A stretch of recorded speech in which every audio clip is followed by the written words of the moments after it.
Hello everyone, so our topic for today is chapter number 4, the United Nations. What are we going to learn in this chapter? The United Nations, an international organization which was established to ensure peace and security at the international level. In the present chapter, we shall study its objective, principles, structure, and role in securing peace. Okay, that अब तक हम लोग ने देखा the organizations which were made on a national level, just made on national or state level के छोटे छोटे states वाले अपने organizations बना रहे थे and they were working for their particular state. But now we will see that this is an international body. Okay, कि international organization है UN which works for the welfare of the entire country globally. Okay, global wise. The United Nations. A background. Two world wars were fought at the start of 20th century. Life and property were destroyed on a large scale in this war.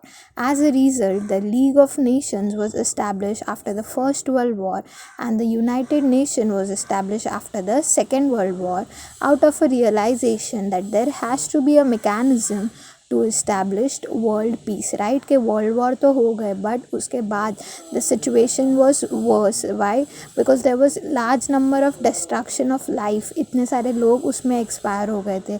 There was large number of destruction of property नहीं था and लोगों का हालत worse था. So first world war के बाद there was League of Nations. ये एक organization था जो बनाया गया था to look after the welfare of people and world में पूरा peace होना चाहिए, no wars वैसा. And after second world war United Nations was established. Okay, इन दोनों का mechanism या आप लोग बोल सकते हो main aim वही था that world level पे countries wise दोनों में peace होना चाहिए. The League of Nations did not succeed at all. जो फर्स्ट वर्ल्ड वॉर के बनाया था इसीलिए तो सेकेंड वर्ल्ड वॉर हुआ, right? The League of Nation was not able to it wasn't that success. And that is why, but after the use of nuclear weapons in the Second World War, the idea took root that such destructive wars should be stopped, and that is the collective responsibility of all nations to do so. The United Nations was established after the Second World War to insist this understanding among all nations, right? The Second World War में क्या हुआ था? There was large number of nuclear weapons which were being used, and because of that बहुत ज़्यादा destruction हो गया था. तो United Nations क्यों बनाया गया है कि वो हर एक नेशंस का एक अंडरस्टैंडिंग बनाए रखे that every nation should not use nuclear weapons. Okay, no matter what the situation is. मतलब क्या कि इतना डिस्ट्रक्टिव लेवल पे नहीं जाना चाहिए. सो मैं ये एक थॉट लोगों को हर कंट्री को समझाने का काम था यूनाइटेड नेशंस का. Chronology of the establishment of United Nations. The Atlantic Treaty was signed between Prime Minister of England Sir Winston Churchill and American President Franklin D. Roosevelt during the Second World War on 14th of August 1941. According to this treaty, a decision was taken to set up the permanent mechanism to establish international security after the Second World War was over. Detailed discussion followed on this decision in two conferences among Allied powers in 1944 and 1945, and a draft of the treaty was established and an international organization was prepared. At San Francisco in America, representatives of 50 countries drafted the Charter of the United Nations after discussion. As soon as the war got over, the charter was signed on 24th of October 1945 and the United Nations was established. The United Nations is an international organization of sovereign nation, right? कि जैसे second world war का जो time चल रहा था तभी एक treaty sign की थी. You can say it like a what do you say, a contract. You can say it was a contract between Prime Minister of England and American President. Okay, that they signed Atlantic Treaty. And इसमें main decision क्या लिया गया था that after Second World War is over, एक international security मिलेगी हर country को international security मिलनी चाहिए. And then after the World War was over, directly next day ही वो जो ये था कॉन्ट्रैक्ट था that was sign and then United Nation was establish. Okay, United Nation का मेन एम क्या है that every country internationally should be what do you say, should have a normal relation, ऐसे वो गुस्से वाला रिलेशन नहीं होना चाहिए जिसमें आप डायरेक्ट डिस्ट्रक्टिव लेवल पे चले जाओ, वैसा वाला. Okay, now the United Nation was establish. Now इनका ऑब्जेक्टिव्स क्या था? The United Nation is the world largest international organisation.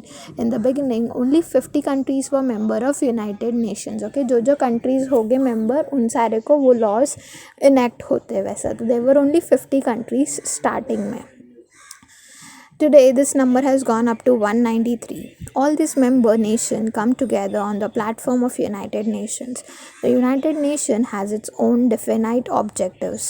Briefly, the United Nations take up all necessary measures for establish international peace. Okay, कि पहले सिर्फ 50 थे, but now this number goes to 193, and every country is a part of this organization. And main तो इनका M क्या है कि internationally piece कैसे बनाया जाए वैसा. To establish friendly relations among nations. The main aim क्या है? इंटरनेशनल पीस बनाए रखने का, बट उसके अंदर भी there are various objectives. So the first one is to establish friendly relations among nations. As I said कि वो गुस्से वाला या डिस्ट्रक्टिव वे वाला रिलेशन आपका किसी कंट्री के साथ नहीं होना चाहिए. It should be a friendly relation. To enhance international security by solving international disputes. कि जो आपके कोई दूसरे कंट्री के साथ if you have any international dispute, so that should be solve first, so that internationally आपके कंट्री में peace हो. To safeguard and foster human rights and freedom. के जो सारे ह्यूमन राइट्स है उसको they should be secured, they should be protected. Along with this, the United Nations also aim at enhancing economic cooperation at the international level. कि economically भी हर country cooperate करनी चाहिए. ये भी काम कौन करता है? United nation.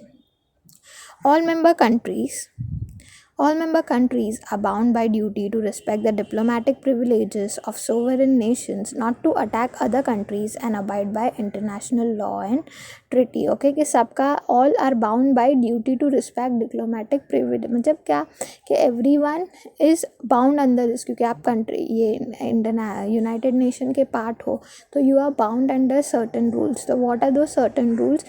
That you will not attack any other country and abide international law and treaty. के कोई भी इंटरनेशनल रूल को आप ब्रेक डाउन नहीं करोगे. And that is why if you see when Abhimanyu अभी एक मिनट, हाँ sorry, not Abhimanyu, so sorry, Abhinandan. I was talking about Abhinandan. If you remember, he was the pilot जो गलती से लैंड हो गए थे. Like after the war, he was like landed in Pakistan. So you know ये सारे rules होते हैं कि उसको वो लोग कुछ क्यों नहीं कर पाए, पाकिस्तान वाले क्यों नहीं कुछ कर पाए. बिकॉज एक तो कैसे, because every country has that support. सबका कंट्री था इंडिया को, सबका सपोर्ट था इंडिया को, right. Because you know, so this is how you're born. Are you getting what I'm trying to say? That he was bound, the Pakistan, that country was bound under certain rules कि वो कुछ कर नहीं पा सकते थे वो pilot को. So that was the situation, that when you are a part of United Nations, you are bound against certain rule. See, you can see the photo. आप लोगों को पता है यहाँ पे बड़े बड़े लोग आके स्पीचेस देते हैं. You might have seen this. How do I remember? Because it has this marble background. So मुझे ऐसे याद रहता है कि यूनाइटेड नेशंस वो मार्बल बैकग्राउंड वाला, तो मैं वैसे याद रखती हूँ, ठीक है. The United Nation is an organisation created by the coming together of sovereign nations. Naturally it is based on certain principle और rules. They are briefly stated as follows. तो यूनाइटेड नेशन का प्रिंसिपल क्या क्या है वो हम लोग देखेंगे. We have seen the aim और objective, now we will see the principle. All member nations will have the same status. There is no discrimination among nations based on geographical size, economic or military power. Okay, कि सबका status same रहेगा. अगर मेरे पास ज़्यादा military है and suppose another country have less military, तो military wise मैं ज़्यादा powerful हुई. But no, when you see from the side of United Nations, each and every country is same for UN. All member nations of the United Nations should respect the freedom and geographical unity of other member nations. मैंने ऊपर बोला कि military wise, military, economy या geographical area wise भी, अगर मेरा area में बड़ी हूँ, बाकी कोई कंट्री एरिया में छोटा है, नो, एनी बेसिस पे आपका डिस्क्रिमिनेशन नहीं होगा, you are equal. The second one is every one should respect the freedom and geographical unity of other member nations. Okay, जो जोग्राफिकल यूनिटी है हर एक कंट्री का और जो फ्रीडम है उसको आप रिस्पेक्ट करने चाहिए. All member nations should solve the international disputes and mutual differences by peaceful way. Okay, this is the main aim. Structure of United Nations. अभी इसका structure कैसा है वो अपन देखेंगे. The United Nation Charter describes the structure and function of the organization. The United Nation has 6 main organs. Okay, तो इनके 6 main organs है. कौन कौन से है? Let us see.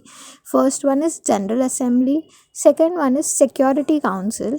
Third one is Economic and Social Council. Fourth one is International Court of Justice.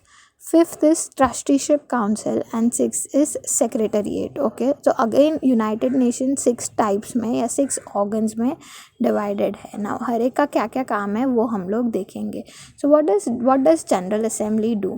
All the member countries are members of General Assembly. The position and status of all the countries, whether they are rich or poor, big or small, is the same. Every year the General Assembly meets in its session from September to December. During the session, General Assembly discusses important issues like environment, disarmament, etc. The decision in the General Assembly are taken by majority. These decisions are in the form of resolutions. Okay, तो General Assembly में basically क्या होता है कि हर एक country का member ये General Assembly का member है, and again everyone would be treated equal no matter what area, power, किसी वाइज भी आपका discrimination नहीं होगा. and इसमें कौन कौन से topic पे they discuss, तो they discuss topics related to environment. What do you mean by disarmament? What do you mean by disarmament? It basically means total elimination of weapons. Okay, कि mass nuclear arms है या weapons है उनका reduction होना चाहिए. Okay, yeah, where were we? Yeah, the decision in the General Assembly are taken by majority. के majority के ऊपर votes होता है. These decisions are in the form of resolutions. Thus, the General Assembly only passes resolutions. It does not make laws. Okay, कि laws नहीं बनाते, वो लोग resolutions pass करते. The significance of the General Assembly lies in being a platform for representative of member nations to come together and discuss and make policy decisions on issue of global importance. Okay, so main aim क्या होता है United Nations का? That every representative of a country should come together, make decision which is for the welfare of the country and global peace के लिए. खुद के country का नहीं, but entirely globally peace should be maintained. Functions of General Assembly. Now we will look after the functions. Functions of General Assembly ये second part है, right? हम लोग ने ऊपर देखा, नहीं बरोबर. Functions of general assembly, sorry first part था जनरल असेंबली, अब उसका फंक्शंस हम लोग देखेंगे. To elect the non permanent member of the security council, to choose the United Nations Secretary General and the judges of international courts of justice in consultation with the Security Council. तो basically इनका काम क्या होता है कि ये एक non permanent member elect करते हैं सिक्योरिटी काउंसिल के लिए. फिर एक उनका काम होता है दैट दे रिप्रेजेंट और they choose Secretary General and the जजेस of International Court. So they might be मतलब क्या एक पीरियड के लिए रहते रहेंगे may be. To pass the annual budget of United Nations, तो ये सारा काम कौन देखता है? General assembly. अब हम लोग सेकेंड पार्ट पे जाएंगे which was Security Council. There are 15 members in the Security Council. Out of them 5 are permanent members while 10 are non-permanent members. Okay, कि 5 हमेशा रहेंगे, 10 are which would keep fluctuating. The non-permanent members are chosen every 2 years by General Assembly. तो हम लोग ने अभी देखा ना General Assembly का काम क्या होता है? non-permanent member select करना. देखो functions में हम लोग ने first point देखा, तो वो काम General Assembly करते. तो ये जो non-permanent members है 10, वो every 2 year General Assembly pick करती है. America, Russia, England, France and China are permanent member of the Security Council. So these 5 countries, they would always stay as a member of Security Council. They have the veto power. For any decision to be taken, the assent of all 5 members and 4 non-permanent members is necessary. If even one of the 5 permanent member uses his veto, that is gives a negative vote, the decision cannot be taken. Okay, तो veto power क्या है basically कि एक मैं negative vote दे दूंगी that no, I don't agree with this situation. So whenever a what do you say, इन लोग ने क्या बोला, they pass resolutions and not law. Okay, so whenever a resolution is passed, क्या उसका डिसीजन कैसे आता है, तो अगर ये 5 permanent members agree करते हैं and 4 non-permanent members agree to this any law or resolution which is passed, any resolution which is passed, then only it is like sanctioned further, आगे उसका permission रहता है. एनीवन अगर ना बोल दे, वीटो पावर मतलब कोई नेगेटिव वोट डाले, तो that resolution won't be pass. अभी हम लोग देखेंगे सिक्योरिटी काउंसिल के functions. The main responsibility of the security Council is to maintain international peace and security. The security Council may suggest one among the following alternatives in situation of international conflict: end, resolve conflict and make efforts to establish peace, impose economic sanctions, or take a decision of military action against the aggression nation. Okay तो कभी कोई भी ऐसा situation आया जहाँ पे international conflict होगा, तो व्हाट डज दैट डू कि अगर कोई सिचुएशन ऐसे हो गया जहाँ पे you have international conflicts, so security council give you 2 suggestion. One is either resolve conflict कि आप आपका जो कॉन्फ्लिक्ट है वो एंड कर लो बाय मेकिंग एफर्ट्स, आप खुद से एफर्ट्स लो, कंट्री एफर्ट्स लो, या इम्पोज इकोनॉमिक सैंक्शंस, उनके ऊपर इकोनॉमिक सैंक्शंस करके आप आपस में क्लियर कर लो, और take a decision of military action against the aggression nation के जो आपका नेशन है, कॉम्पिटिटर नेशन है, उसके सामने आप मिलिट्री एक्शन लो. तो that is what security council suggest you. Second is to prepare policies for arm controls, that you can prepare policies कि आपका जो आर्म से रिलेटेड है उसके रिलेटेड आप पॉलिसीज़ बना सकते हो. To play a joint role against the General Assembly in the appointments of the जजेस of International Court of Justice and United Nation Secretary General. Okay कि जो रोल्स ये प्ले करता है, जनरल असेंबली पे करता है, उसके साथ आप ज्वाइन कर सकते हो. And then you can help them by appointing जजेस of International Courts and United Nation secretarial general. Suggestions are being made to reform the Security Council and make it more democratic. India is making efforts to get the permanent membership of Security Council. So if you see, जो 5 countries है उसमें India का नाम नहीं था, right? So India is also making an effort कि हम भी permanent membership बना ले, किसमें, Security Council में. Out of those 5 हमारा भी कहीं पे नाम आ जाए, हम भी 6 पे आ जाए. Economic and Social Council, the third one. The main objective of this organization is to coordinate the economic and social policies of United Nations. The council has 54 members. They are selected by General Assembly. Each member has a tenure of 3 years and each year 1/3 of the member are newly chosen. Decisions are taken by majority vote. तो okay इनका भी काम क्या होता है, इसमें total council में 54 members होते हैं and every one are selected after a span of 3 years. Okay and हर साल मेंबर्स आर न्यूली चूजन, हर बार नए नए मेंबर्स भी चूज होते हैं. And decision again on the basis of majority. What are the functions? Initiate discussion at the global level on issues like poverty, unemployment, economic and social inequality, and suggest policy to tackle these problems. Okay कि कोई problem है related poverty या unemployment कोई country में है, तो उनका discussion you should start. Discuss issues like women questions, empowerment of women, human rights, fundamental freedom, global trade, health related issues, and make decisions. So as the name suggests, you will see economic and social council. So जो economy या social problem है हर एक country में, उसके ऊपर आवाज़ raise करना. Make efforts to establish cultural and educational cooperation at the international level. के कल्चरल एजुकेशन कोऑपरेशन होना चाहिए अगर वुमेन से रिलेटेड एनी क्वेश्चंस है या फंडामेंटल फ्रीडम है, हेल्थ रिलेटेड इश्यूज़, जो भी सोशल इश्यूज़ है या इकोनॉमिक इश्यूज़ है वो सारे सॉर्ट हो. Coordinate the functioning of different organization working in associate with UN. Okay, कि जो सारे दूसरे ऑर्गेनाइजेशन है जो यूएन के साथ वर्क करते हैं उनके साथ कोऑर्डिनेट करना. Secretariat. The Secretariat has the responsibility of carrying out the administrative task of UN. Okay, UN से related जो सारे administration से related UN से related जो सारे administration का काम है वो Secretariat देखता है. The chief of the Secretariat is the Secretariat General. He is selected by General Assembly and the Security Council. His tenure is for 5 years. Okay, कि सेक्रेटेरिएट जो रहता है वो 5 years तक रहता है. उनका फंक्शंस क्या होता है? To call international conferences on global problems like climate change, human right, disarmament etcetera. To organise the meeting of general Assembly and Security Council. To compile information, to supply information to the media. Okay, कि अगर meeting organise करनी है international level पे या international level पे conferences held करना है तो वो देखने का काम ये करते हैं.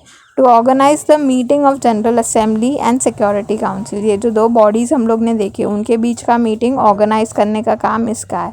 टू कंपाइल इन्फॉर्मेशन, जो सारा डिस्कशन हुआ उसका समरी बनाना सेक्रेटेरिएट का काम है. And to supply information to the media, वो भी काम उनका ही है. Now we will see the next one which is International Court of Justice. International Court of Justice. It means the judicial branch of United Nations. Okay, कि जो ये law पास करता है या जजमेंट पास करता है वही branch. The International Court of Justice is located at The Hague in the Netherlands. There are 15 judges in the International Court of Justice and they are chosen by General Assembly and Security Council. जो 15 जज pick होते हैं वो कौन select करता है? General Assembly and Security council. And it is held in Netherland. जो इनका इंटरनेशनल कोर्ट है वो नेदरलैंड में है, द हेग में. एवरी जज has tenure of 9 years. Okay, कि हर एक जज 9 years तक रहता है. What are the functions of International Court of Justice? To settle the disputes between two or more member nations of United Nations. जो member nations है उनके बीच में अगर कोई dispute है तो वो उनको resolve करने रहते हैं. To interpret international law authentically. Okay, कि जो international law है उसको interpret कि वो सब जगह यूज़ हो रहे हैं या नहीं, फॉलो हो रहे हैं या नहीं, वो देखने का काम. To advise the various organs or subsidiary bodies of United Nation about legal issues. के कोई भी legal issues है तो they are the one who make sure के जो subsidiary bodies है या United Nation है वो point से aware है. The Trusteeship Council. After the Second World War, the territories that were underdeveloped were placed under the responsibility of developed nations. The latter were supposed to help during about the development of the trust territories, and once they attained independence from the colonies, help establish democracy. The work of Trusteeship Council is over as there are no trust territories left. Okay, कि उनका काम क्या था कि जो Second World War के बाद जो सारी टेरिटरीज थे विच वर अंडर डेवलप्ड उनका डेवलप करने का काम. बट लेटर ऑन क्या हो गया, वो हो गया development and that is why अभी उनका काम कोई है नहीं, बिकॉज कोई टेरिटरीज ही बची नहीं है. The latter were suppose to help bring about the development of trust territories. Okay, कि उनका डेवलपमेंट के लिए काम करना उनका काम था. बट जैसे ही इंडिपेंडेंस मिल गया तो ये सारी जो ये थी व्हाट डू यू से द टेरिटरीज थी वो थी नहीं, बिकॉज इंडिपेंडेंस मिल गया राइट. तो फिर उनका काम बंद हो गया. Millennium Development Goals. The United Nations members came together in 2000 and decided upon the development goals for the new millennium. Some of the important goals are as follows. To eliminate poverty and hunger. कि कोई भी country में poverty and hunger नहीं होना चाहिए. To make the facility of primary education available. Okay, that everyone should have basic primary education. To bring about women's empowerment, reduce infant mortality rate. Okay, women empowerment होना चाहिए and infant mortality rate कम होना चाहिए. to take special care of the health of pregnant women, to fight diseases like AIDS, malaria, etc., to protect the environment and increase the cooperation between developed and developed countries. So these were some of the important goals. A time period has been decided to achieve this goal कि एक ऐसा 5-year plan है, 10-year plan होता है जिसमें they make sure कि इतने year में ये सारे goals complete होने चाहिए. India has made considerable progress in the direction of achieving the Millennium Development Goals with the help of UNICEF and UNESCO. कि हमारे इंडिया ने भी बहुत सारे अचीवमेंट्स किए हैं in all of these fields, but किसके हेल्प से? यूनिसेफ और यूनेस्को के हेल्प से. ना what is UNICEF and UNESCO, उसके बारे में पैसेज में दिया गया, तो गाइस प्लीज़ पढ़ो. हाँ, United Nations and preservation of peace. The objective of the United Nation is to settle international conflict peacefully. कि अगर कोई भी कंट्री के बीच में इंटरनेशनल कॉन्फ्लिक्ट है तो वो पीसफुली रिजॉल्व होना चाहिए. The United Nation Charter lays down the ways and means to be employed to achieve this goal.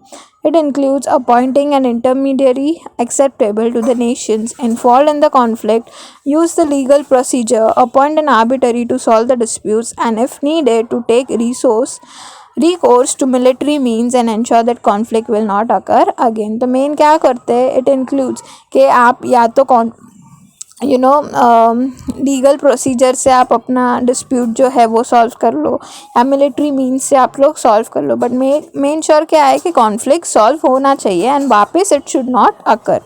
In modern times, human security has been threatened by terrorism, racist and religious conflict.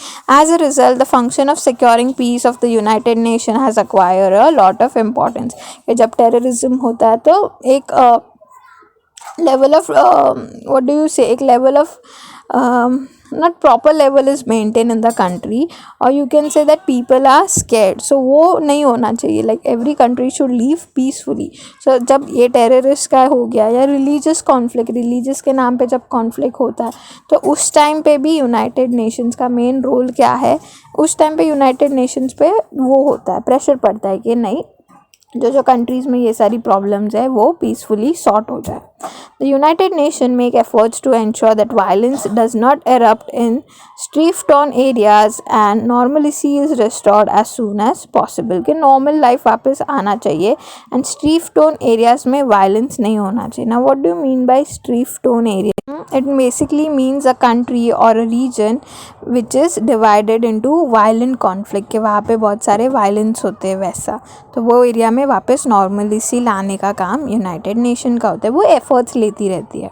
For example, starting school, creating awareness among the people about human rights, make social, economic, political facilities available, conduct elections etcetera. So all of these works और all of these efforts are been taken by United Nations के हर एक country में awareness हो लोगों में, human rights के बारे में, लोगों के बारे में, सोशल, इकोनॉमिक, पॉलिटिकल फैसिलिटीज़ जो सारी अवेलेबल है उनके बारे में, इलेक्शंस कंडक्ट कैसे हो रहे हैं, इलेक्शन से रिलेटेड नॉलेज, फैसिलिटीज़ जो सारी अवेलेबल है वो लोगों को पता है, यानी so all these basic knowledge लोगों को तक पहुंचाने का काम एक एफर्ट लेती है यूनाइटेड नेशन के, वो हम कर सकें. United Nation peacekeeping. The peacekeeping activity of United Nation involves creating appropriate circumstances favorable for bringing about permanent peace in strife-torn areas. The peacekeeping forces help these areas to progress towards peace. Okay, तो United Nation peacekeeping ऐसे एक activity है जो क्या करती है, it makes sure कि जो strife-torn areas हम लोग ने बोला जहाँ पे violence होता है या violence से divided है, वहाँ पे permanently peace कैसे लाए वो काम ये forces देखती है. In conflict-ridden areas, security is provided at the same time. Help is also extended for establishing peace. Okay, ये security तो दी जाती है, at the same time help भी दी जाती है लोगों को जो वहाँ पे वो एरियाज़ में फंसे हुए रहते हैं या अटके हुए रहते हैं. The United Nations take up peacekeeping as one of the tasks for safeguarding and fostering peace in the world, because if you see it is also the main body, right? Because main aim क्या था? To maintain peace in the entire country, and ये body वो काम करती है. तो that is why if you take, like, it is one of the important tasks of United Nations. Following things are other actions of United Nations may take supplementary to peacekeeping activities. और peace keeping activities के साथ साथ और कौन से काम देखती है United Nations? They look after the prevention of conflict and mediation, actually establish peace, implement the measures of protecting peace and peace building. कि कैसे peace like कंट्री में पीस बनाया जा सकता है. How can you establish peace, like what all are the measures कि अगर दंगा हो रहा है या any reason which is not leading to a peaceful environment, वो रीज़न को ब्रेक करे so that a peaceful nature is been maintained. The United Nations and India. India has participated in the different conferences that were held before the establishment of United Nations. United Nation का जब establishment नहीं हुआ था, establish नहीं हुई थी, उसके पहले भी जो सारे कॉन्फ्रेंसेस थे इंडिया ने उसमें पार्ट लिया था. India has participated in bringing issues like decolonization, disarmament, racial segregation on the United Nation platforms. के जो मेन प्लेटफॉर्म्स पे इशू रेज करना हम लोग ने देखा, to raise issue on certain topic, ये सारा काम मेंबर कंट्रीज़ का होता है, तो वही इंडिया ने भी किया है. In 1946, India won the first country to raise the question of racism in the United Nations. के ही अपना कंट्री फर्स्ट था जिन्होंने रेसिज्म टॉपिक पे क्वेश्चन रेस किया था. India has always lead the discussion about the problems of undeveloped and developing countries. India has always sent her troops to participate in the United Nation peacekeeping force. के जो United Nation का भी हम लोग ने देखा peacekeeping force है, उसमें बहुत सारे members हमारे इंडिया के भी है. Not just that, India has sent an all-women peacekeeping force as well. It is evident from the foregoing analysis that India makes serious efforts to solve international conflicts by peaceful mean. के जो सारे efforts India ले रही है उससे सच में पता चलता है that India is also working के पूरे कंट्री में पीस आए, इंटरनेशनल लेवल पे पीस आए. पीस अंडरस्टैंड, शांति, एकदम दंगा बिंगा नहीं होना चाहिए. There should be no conflict, everyone should live in a peaceful way. So yeah, that is how we come towards the end. Exercise, as I always say, would be a homework. अच्छे से chapter समझ के लो, what all the various parts of United Nations, सबके functions क्या है वो एक बार समझ के ले लो, and exercise अच्छे से कर लो. So yeah, that was it for today's session. We'll see you all in the next one. Till then, bye bye and take care. Bye.